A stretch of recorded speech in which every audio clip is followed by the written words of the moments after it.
Alright, this video is to show you what happens if you turn your heat off during the winter and go on vacation. So, as you see, carpet's totally soaked. So, the shower cartridge here totally blew out, spraying water. Under the sink here, pipe repair made there, blew the pipe when it froze. It was blowing, it was just squirting water everywhere. This is on the upstairs. So they got the dehumidifiers in here.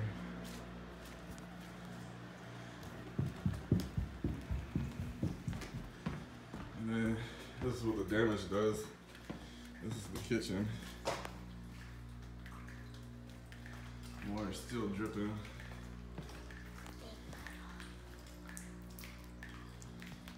And then in the basement, you can see this is soaked. Water all the way, everywhere. You got drywall missing. It's completely saturated. There was another pipe there that had frozen and busted. The valve and the pipe are totally separated.